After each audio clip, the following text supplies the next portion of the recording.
in this kingdom, there are factors that activate the fruitfulness that is in us. I have 3 laws that when we activate it, we'll be fruitful effortlessly. 1, the laws of obedience. 2, the law of his presence. 3, the law of the love for God. If these 3 laws are active in your life, then you are going to see your life going up. In this kingdom, there is no luck. It is what you know and what you do that takes you to the next level. And God does not answer to tears. He doesn't answer to murmur. He answers to his word.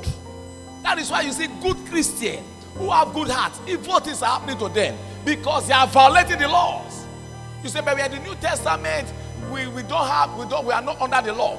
This is not the law of the 10 commandments. It is the law of the Spirit of life that is in Christ Jesus. For the law of the Spirit of life in Christ Jesus had made me free from the law of sin and death. So what brought barrenness to man was the law of sin and death. What brought unfruitfulness to man was the law of sin and death. What brought Adam from prominence to become a nobody? What brought Adam from being the ruler of this earth to become a servant of the earth was the law of sin and death that he activated. He activated it when he disobeyed God. That law brought him down. But he now said there's another law that supersedes the law of sin and death, which is the law that Jesus has brought for us. It is called the law of the Spirit of life in Christ Jesus. The law of sin and death is what brought evil, what brought unfruitfulness to man. That is the law that makes man to suffer before he is. But there's another law that will not suspend that one in our lives.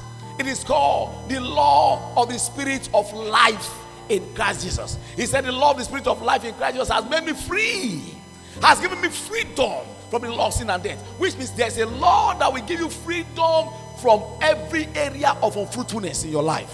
It is not your responsibility to activate the law.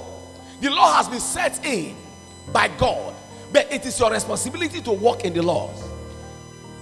One of the laws we are going to look at this morning is the law of obedience. Most of the time, it is not the power of the devil that stops believers in Christ. It is the disobedience of the believers that stop believers in Christ